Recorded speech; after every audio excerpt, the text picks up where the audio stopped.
शहर की ताजा तरीन व खास खबरों के लिए अमरावती मंडल न्यूज चैनल को सब्सक्राइब करें तथा बेल आइकन को जरूर दबाएं।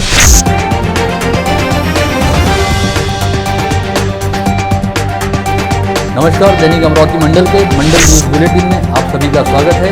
आइए पेश करते हैं आज की कुछ खास खबरें।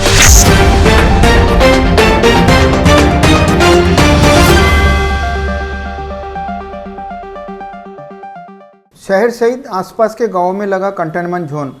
पूरा अमरावती तहसील क्षेत्र ही कंटेनमेंट जोन में शामिल। कठोरा, रामगांव, नांदगांवपेट, वलगांव, रेवसा व बोरगांव, धर्माड़े का समावेश। तिवसा के गुरुगुंज, मोजरी, अचलपुर के कांडली व देवमाली सहित भातकुली नगर पंचायत में भी कंटेनमेंट जोन घोषित किया गया है। कंटेनमेंट जोन में जीवन आवश्यक वस्तु की दुकानें सुबह 9 से दोपहर 3 बजे तक ही खुली रहेगी। जीवन आवश्यक वस्तु के अलावा बाकी तमाम दुकानें 28 फरवरी तक पूरा समय बंद रहेंगी। साप्ताहिक बाजार भी नहीं लगेंगे। औद्योगिक इकाई व सरकारी कार्यालयों में सीमित उपस्थिति के साथ काम चलेगा। शालाएं व कॉलेज रहेंगे बंद। उत्तर पुस्तिकाओं की जांच परिणाम घोषणा का काम जारी रहेगा। माल ढुलाई को रहेगी अनुमति। पूर्व अनुमति लेना होगा अनिवार्य। पूर्व अनुमति लेकर लोग बाग यात्रा भी कर सकेंगे। कंटेनमेंट जोन वाले इलाकों में निजी tuition classes, training centre, talkie, gym, swimming pool, मनोरंजन पार्क, बगीचे, नाट्यगृह, प्रेक्षागृह रहेंगे पूरी तरह से बंद। 28 फरवरी तक किसी भी तरह के राजनीतिक, सामाजिक, धार्मिक तथा मनोरंजनात्मक कार्यक्रमों का आयोजन नहीं किया जाएगा। इस तरह के आदेश आज जिला अधिकारी शैलेश नवाल ने जारी किए। उन्होंने कहा कि नियम और निर्देशों का उल्लंघन होने पर होंगी कड़ी दंडात्मक व कानूनी कार्रवाई। अमरावती जिले में इस समय कोरोना संक्रमितों का संख्या 30,000 के आसपास पहुंच चुकी है, जिसमें से ग्रामीण इलाकों में अब तक 8,621 मरीज पाए जा चुके हैं, जिनमें से 193 मरीजों की मौत हो चुकी है। वहीं 6,904 मरीज कोविड मुक्त हो चुके हैं। इसके अलावा ग्रामीण इलाकों में वास्ता रखने वाले 1,524 मरीजों का कोविड अस्पतालों में इलाज जारी है। यहाँ यह उल्लेखनीय है कि अमरावती में कोरोना का पहला संक्रमित मरीज अमरावती शहर के हाथीपुरा परिसर में पाया गया था। 50 शहर के विभिन्न इलाकों से कोरोना संक्रमित मरीज पाए जाने लगे थे।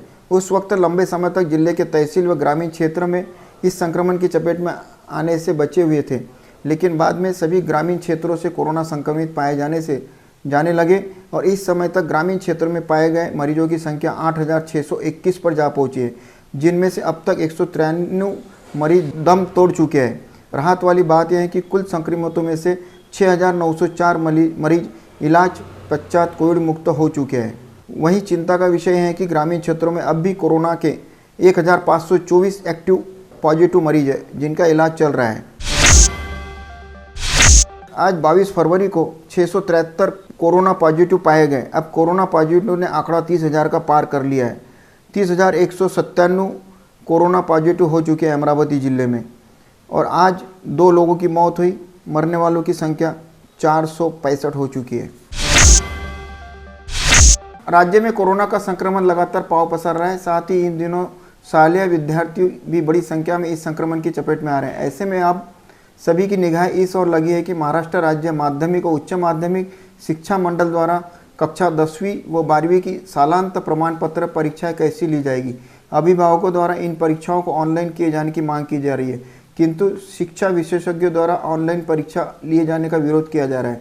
बता दें कि बीते सप्ताह ही राज्य शिक्षा मंडल द्वारा कक्षा 10वीं और 12वीं की परीक्षाओं का संभावित टाइम टेबल घोषित किया गया था, जिसके अनुसार कक्षा 12वीं की लिखित परीक्षा 23 अप्रैल से 21 मई के दौरान, कक्षा 10वीं की लिखित परीक्षा 29 अप्रैल से 20 मई के दौरान लिए जाने का फैसला किया गया था।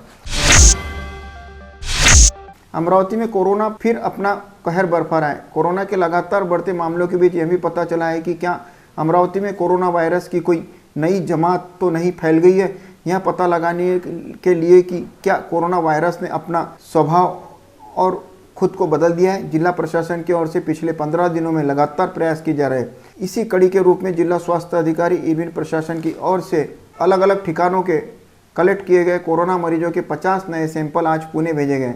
इतने ही नमूने कल भी जांच के लिए पुणे भेजे गए थे। मनपा आयुक्त प्रशांत रोड़े ने शहर में कोरोना संक्रमितों की हालत की समीक्षा करते हुए साफ तौर पर निर्देश जारी किया है कि होम आइसोलेशन में रखे गए मरीजों पर कड़ी नज़र रखी जाए और यदि कोई मरीज आइसोलेशन अवधि के दौरान घर से बाहर घूमता पाया जाता है तो उसके खिलाफ तुरंत दंडात्मक कार्रवाई की जाए। इस समय अमरावती जिले में 13 कोविड अस्पतालों व 2 कोविड हेल्थ केयर सेक्टरों में कुल 1168 बेड की सुविधा उपलब्ध है, जिसमें से इस समय 744 बेड पर मरीजों को भर्ती रखा गया है। वहीं इस वक्त 424 बेड खाली है। जिले में रोजाना जिस रफ्तार से कोरोना के नए संक्रमित मरीज पाए जा रहे हैं, उससे देखते ही जल्द से जल्द कोविड अस्पतालों व बेड की संख्या बढ़ाए जाने की जरूरत है। स्थानीय राजापेट परिसर में बंडेरा रोड स्थित rainbow institute of medical science RIMS में निजी कोविड अस्पताल खुलने जा रहा है, जिसके लिए अस्पताल प्रबंधन द्वारा मनपा प्रशासन से अनुमति मांगी गई है। इस अस्पताल की 5वीं मंजिल पर निजी कोविड अस्पताल बनाया जाएगा। यहाँ पर 45 बेड व जनरल वार्ड तथा 24 बेड का आईसीयू वार्ड शुरू किया जा रहा है। यहाँ पर भर्ती होने वाले कोरोना संक्रमितों का doctor Vijay Baktawar, doctor Saurabh Ambadkar, doctor Dinesh Pahlajani, doctor Sohan Ghudmale द्वारा इलाज किया जाएगा। जानकारी के मुताबिक स्थानीय राजापेट परिसर में अपना पैथोलॉजी सेंटर चलाने वाले एक डॉक्टर ने मूर्तिजापुर और अचलपुर में इन 2 तहसीलों में अपने ही मन से 2 रैपिड एंटी टेस्ट सेंटर खोल दिए थे, जिसके बारे में स्वास्थ्य महकमे में कोई अनुमति तक नहीं ली गई थी। इन दोनों सेंटरों पर बड़े ही धड़ल्ले के साथ कोरोना संदिग्धों की रैपिड एंटी टेस्ट की जाती थी। ऐसा स्वास्थ्य विभाग द्वारा की गई जांच में सामने आया है। ऐसे में उस डॉक्टर के दोनों अनधिकृत सेंटरों को बंद कराने के साथ ही राजापेट परिसर स्थित पैथोलॉजी लैब में भी रैपिड एंटीजन टेस्ट करना बंद करवा दिया गया है। कोरोना महामारी का बढ़ते प्रभाव के चलते कोरोना हॉटस्पॉट बनने अमरावती शहर में पहले 15 कंटेनमेंट जोन मनपा ने बनाए थे। अब इसमें और 6 कंटेनमेंट जोन की वृद्धि हुई है। नए कंटेनमेंट जोन में Kaloti Nagar, Vanshiri colony, Sadhana colony, Lalit colony, new colony, Wadali, SRP camp और दस्तू नगर का समावेश है। इस तरह अब शहर में कुल 21 कंटेनमेंट जोन बने हैं। बढ़ते कोरोना की श्रृंखला को तोड़ने के लिए जिला प्रशासन ने आज सोमवार रात 8 बजे से 7 दिन का संपूर्ण लॉकडाउन अमरावती मनपा क्षेत्र और अचलपुर तहसील में घोषित किया है। लेकिन इस लॉकडाउन से शहर के नागरिकों को घबराने की कोई ज़रूरत नहीं है। लोगों को उनकी अनावश्यकता के अनुसार जीवन आवश्यक वस्तुएं मिलेंगी, जिसके लिए प्रशासन ने समय अवधि भी निश्चित किया है। केवल खरीदारी के लिए होने वाली लोगों की भीड़ को रोकने के उद्देश्य से यहाँ लॉकडाउन लगाया गया है। लोगों को किराना भी मिलेगा और सब्जियां भी मिलेगी, जिसका नियोजन प्रशासन ने किया है। शहर के केवल 11 कंटेनमेंट जोन छोड़कर शहर में से सभी गलियों में सब्जी वाले घूमते दिखाई देंगे। लॉकडाउन घोषित किए गए अमरावती मनपा अचलपुर नगर परिषद क्षेत्र छोड़ जिले के अन्य 12 तहसील में दुकानें लगेंगी। यह निबंध 1 मार्च तक कायम रहेगा। विभागीय आयुक्त पीयूष ने संशोधित प्रतिबंधात्मक उपाय जाहिर किए हैं। उनके अनुसार सभी प्रकार की दुकानें व स्थापना सुबह 9 से शाम 5 बजे तक शुरू रहेगी। 4 व्हीलर वाहनों में चालकों के अलावा 3 दुपहिया वाहनों में चालकों के अलावा 2 तथा दुपहिया पर हेलमेट व मास्क समेत 2 यात्रियों को अनुमति रहेगी। अंतर जिला बस यातायात करते समय कुल यात्री क्षमता के 50% यात्री समेत सोशल डिस्टेंसिंग व कर यातायात के लिए अनुमति रहेगी। सभी धार्मिक स्थल यहाँ एक समय 10 व्यक्ति तक मर्यादित समय शुरू रहेंगे। सब्जी मंडी सुबह 3 से 6 इस समय अवधि में शुरू होंगी। कोरोना के बढ़ते प्रभाव को रोकने के लिए आखिर शनिवार को रात 8 बजे से घोषित हुआ 36 घंटे का लॉकडाउन जब शुरू था, उसी समय कल रविवार को दोपहर पालक मंत्री यशोमती ठाकुर ने अमरावती और अचलपुर तहसील में 7 दिन का संपूर्ण लॉकडाउन घोषित कर दिया है। जनता कर्फ्यू की मियाद आज सुबह 8 बजे खत्म हुई और रात 8 बजे से फिर लॉकडाउन लगने के कारण लोगों ने जीवन आवश्यक वस्तुओं की खरीदी के लिए बाजार में भीड़ कर दी। आज सुबह 8 बजे से लोग खरीदारी के लिए घर से बाहर निकल पड़े, जिससे कई जगह सोशल डिस्टेंसिंग की धज्जियां उड़ रही थी। जिले में कोरोना की वजह से अब तक 328 दिनों में कुल 2,03,669 सैंपल की जांच की गई। हाल ही में 8 दिनों में 75,345 टेस्ट ली गई, जिसमें पूरे 4,366 सैंपल पॉजिटिव होने की नोंद की गई। कोरोना के बढ़ते प्रभाव से टेस्ट की संख्या भी बढ़ाई गई है। फिर भी टेस्ट की संख्या 500 से 700 के दौरान थी। इस सप्ताह में मात्र हर रोज 1,500 से 2,000 टेस्ट हो रही है, जिसमें कोरोना संक्रमितों की संख्या भी बढ़ रही है। टेस्ट से संक्रमितों का दर 28% रहने की बात सामने आई है। कोरोना महामारी का अमरावती स्ट्रेन यह घातक मोड़ पर पहुंच गया है। घर में एक व्यक्ति बाधित होते ही पूरा परिवार कोरोना की चपेट में आ जाता है, जिससे शहर में कोरोना बाधितों की मृत्यु का आंकड़ा भी तेजी से बढ़ रहा है। केवल 2-3 दिन में ही कोरोना ने माता पिता का छत सर से हटा दिए जाने से कोरोना योद्धा प्रवीण गुल्लाने के परिवार पर दुख का पहाड़ टूट गया है। प्रवीण गुल्लाने के पिता शशिकांत पांडुरंग गुल्लाने व मां इंदुमती शशिकांत गुल्लाने दीपनगर निवासी यह मृतकों का नाम है, जिनकी कोरोना महामारी के चलते मौत हो गई। कोरोना के बढ़ते प्रभाव को देखते हुए नागपुर शहर व जिले में निर्णयों को कड़ाई से अमल में लाने की घोषणा नागपुर जिले के पालक मंत्री डॉक्टर नितिन राउत ने की। यह बता दें कि राज्य के मुख्यमंत्री ने मैं जिम्मेदार अभियान की घोषणा की है। इस कड़ी में मैं जिम्मेदार अभियान शहर व जिले में प्रभावी रूप से अमल में लाया जाएगा। कोरोना प्रतिबंध के लिए जिले के स्कूल, महाविद्यालय, कोचिंग क्लासेस 7 मार्च तक बंद कर दिए जाएंगे। जिले के सभी बाजार शनिवार और रविवार बंद रहेंगे। जिले के अमरावती मनपा क्षेत्र व अचलपुर में सोमवार 22 फरवरी की रात से संचारबंदी लागू की जा रही है। संचारबंदी में सभी लोग अपने घरों में रहकर लॉकडाउन को सफल बनाएं, ऐसा आह्वान पुलिस आयुक्त डॉक्टर आरती सिंह ने जनता से किया है। रविवार को पालक मंत्री यशोमती ठाकुर की अध्यक्षता में जिलाधीश कार्यालय में आपातकालीन बैठक का आयोजन किया गया था। इस बैठक के पश्चात जिले के अमरावती मनपा क्षेत्र व अचलपुर में लॉकडाउन घोषित करने का निर्णय लिया गया। इस संबंध में पुलिस आयुक्त डॉक्टर आरती सिंह ने कहा कि 2 दिन के लॉकडाउन में जनता का भरपूर प्रशासन को सहयोग मिला। एक जिले की कुछ इलाकों में लॉकडाउन की घोषणा की गई है। यह लॉकडाउन जनता की सुरक्षा के लिए लगाया जा रहा है। शहर में सोमवार रात 8 बजे से लॉकडाउन घोषित किया गया है। इस लॉकडाउन से पहले ही शहर में सुबह से भीड़ देखने को मिली। बैंक में भी भीड़ का प्रमाण बढ़ गया था। शहर की सड़कों पर वाहनों की लंबी लंबी कतारें देखने को मिल रही थी।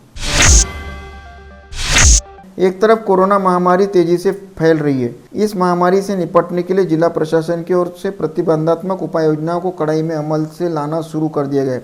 बावजूद इसके जिले के धारनी की SBI बैंक ऑफ महाराष्ट्र की शाखाओं में नियम की धज्जियां उड़ती हुई नजर आ रही है। कल से शहर में कड़ा लॉकडाउन आरंभ हो रहा है, जिसके चलते सभी नागरिकों ने 7 दिनों की सब्जियां व किराना स्टॉक अपने घर में भरकर रखा है। सोमवार को इतौरा बाजार में खरीदारी करने के लिए लोगों की भारी भीड़ देखने को मिली। हाल ही में शहर के शारदा नगर में रहने वाले लूनिया परिवार के बेटे नयन को अपहरणकर्ताओं के चुंगल से छुड़ाने के लिए पुलिस को पल पल की मदद करने वाले बच्चों, ऑटो चालक और CCTV फुटेज मुहैया कराने वाले युवकों का सोमवार को CP कार्यालय में CP डॉक्टर आरती सिंह के हाथों सम्मान पत्र देकर सम्मानित किया गया। होम आइसोलेशन में कोरोना संक्रमित मरीजों द्वारा किसी भी प्रकार के नियमों का पालन नहीं किया जा रहा है, जिसकी वजह से संक्रमितों की संख्या बढ़ रही है, जिससे अब मरीजों को उपचार के लिए अस्पताल में भर्ती करवाने के निर्देश शासन द्वारा किए जाएंगे। अब जिले में चुनिंदा सरकारी अस्पतालों के साथ ही निजी अस्पतालों को भी कोरोना सेंटरों में परिवर्तन किया जा रहा है। बंडेरा मार्ग पर स्थित महेश भवन को अब फिर से कोरोना सेंटर में परिवर्तित कर दिया है। जिले में अचानक कोरोना महामारी का प्रादुर्भाव बढ़ने से जिला प्रशासन द्वारा संपूर्ण जिले में शनिवार रात 8 बजे से सोमवार 8 बजे तक संचारबंदी लागू कर दी गई, जिसमें शहरवासियों ने स्वयं पूर्ति से प्रतिसाद दिया। शहर के सभी व्यापारिक प्रतिष्ठान 100% बंद रहे। रास्तों पर एक भी वाहन दिखाई नहीं दिया। कोरोना काल में पिछले 7-8 महीनों से बकाया बिलों को लेकर तहसील में विद्युत उपभोक्ताओं के बिजली कनेक्शन काटे रहे हैं, जिसमें आज युवा सेना के जिला प्रमुख प्रकाश मारोडकर के नेतृत्व में महावितरण कार्यालय पर सतत 2 घंटे का धरना आंदोलन कर उप कार्यकारी शिंदे का घेराव किया गया। कोरोना के संक्रमण के चलते आज रात 8 बजे से जिला प्रशासन ने अमरावती और अचलपुर तहसील में 7 दिन का लॉकडाउन घोषित किया है, जिससे इस लॉकडाउन की घोषणा से पहले ट्रेन से बाहरगांव जाने की योजना बनाने वाले तथा सफ़र के लिए रेलवे टिकट बुक करने वाले यात्रियों के सामने यह संकट निर्माण हुआ है कि कहीं लॉकडाउन में ट्रेन तो बंद नहीं है, अगर रेलवे शुरू है तो रेलवे स्टेशन तक कैसे पहुंचेंगे। और बाहरगांव में फंसे हुए तथा लॉकडाउन की 7 दिन की समयावधि में अमरावती पहुंचने रेलवे का बुकिंग कर चुके यात्रियों को घबराने की कोई ज़रूरत नहीं है, क्योंकि इस लॉकडाउन में भी अमरावती व बंडेरा रेलवे स्टेशन से फिलहाल चलने वाली सभी ट्रेनें लॉकडाउन में भी चलेगी। लॉकडाउन का रेल यातायात पर कोई फर्क नहीं पड़ेगा। स्थानीय कृषि उत्पन्न बाजार समिति द्वारा वर्ष 2014 में पुणे स्थित मिश्रा एसोसिएट नामक कंपनी को फसल मंडी के मार्केट निर्माण सहित कुल 17 कामों का ठेका दिया गया था, जिसे पूरा करने हेतु अधिकतम 12 माह यानी 1 साल की अवधि तय की गई थी। किंतु 7 वर्ष बीत जाने के बाद संबंधित ठेकेदार द्वारा केवल 5 काम पूरे किए गए, जिसकी वजह से सरकार की ओर से मिलने वाली करीब 6.5 करोड़ की सब्सिडी डूब गई। वहीं इस ठेकेदार ने करीब 2.25 करोड़ रुपए का अग्रिम भुगतान भी प्राप्त किया, जिसका वह बिना ब्याज प्रयोग कर रहा है। इसके बावजूद कुछ मंडी संचालक इस ठेकेदार को 90 लाख रुपए का भुगतान दिलवाने का प्रयास कर रहे हैं। इस आशय का पत्र मंडी संचालक विनोद गुहे ने जिला उप निबंधक को सौंपा है। एसटी में सफर करने वाली महिला के बैग से सोने के 4,29,000 रुपए के जेवरात चोरों ने उड़ा लिए। शनिवार रात 8 बजे से जनता कर्फ्यू की घोषणा की थी, लेकिन कल दोपहर पालक मंत्री यशोमती ठाकुर द्वारा अधिकारियों से मंत्रणा करने के बाद आज रात 8 बजे से 7 दिन का अमरावती महानगर क्षेत्र अचलपुर तहसील में लॉकडाउन घोषित किया। शनिवार रात 8 बजे से शुरू हुए 36 घंटे के लॉकडाउन से शनिवार 8 बजे से एसटी महामंडल की सेवाएं बंद थी। एक और एसटी महामंडल घाटे में रहते हुए अमरावती जिले के एसटी महामंडल को 36 घंटे के लॉकडाउन का 70 लाख का झटका लगा है। इस 36 घंटे में अमरावती में मध्यवर्ती बस डिपो से एक भी एसटी बस नहीं छूटी।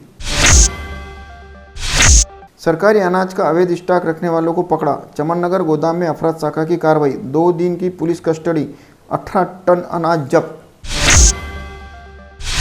शहर के एक निजी अस्पताल में बतौर मैनेजर ड्यूटी करने वाले सबनिस प्लाट निवासी 33 वर्षीय प्रतीक रंगारी नामक युवक ने आज पैसे की वसूली के लिए तकाता लगाकर धमकियां देने वालों से त्रस्त होकर अपने घर में फांसी लगाकर आत्महत्या कर ली। आज सुबह 10 बजे के करीब बंडेरा जूनी बस्ती निवासी उत्तम राष्ट्रपाल वानखड़े नामक युवक ने मायानगर के करीब अनुराधा ट्रांसपोर्ट के पास के कुएं में कूदकर आत्महत्या का प्रयास किया। इस युवक को परिसर वासियों ने कुएं में कूदते हुए देखा और तत्काल इसकी जानकारी पुलिस नियंत्रण कक्ष को दी। खबर मिलते ही दमकल विभाग की टीम मायानगर पहुंची और युवक को कुएं से सही सलामत बाहर निकाल लिया गया। घर को लगी आग में एक वृद्ध की नींद में ही झुलसने से मौत हो गई। इस घटना से इस वृद्ध दंपति का घर भी जलकर खाक हो गया। यह घटना शहर के ज्ञानेश्वर मंदिर परिसर में कल तड़के के दौरान घटित हुई। जिले के मंगरूल दस्तगीर पुलिस स्टेशन अंतर्गत आने वाले पेट रघुनाथपुर निवासी एक महिला के घर में घुसकर उसका विनय भंग करने के मामले में स्थानीय न्यायालय ने उसी गांव में रहने वाले मारुति सहदेव झाड़े 34 को आरोपी करार देते हुए उस पर दर्ज विविध मामलों में अलग अलग सजा सुनाई। यह घटना 8 अगस्त 2013 को तड़के 3 बजे पीड़ित युवती के घर में घटित हुई थी। इसी के साथ आज का बुलेटिन यहीं समाप्त होता है। कल दोबारा आप सभी से मुलाकात होगी ऐसे ही कुछ खास खबरों को लेकर। तब तक के लिए नमस्कार।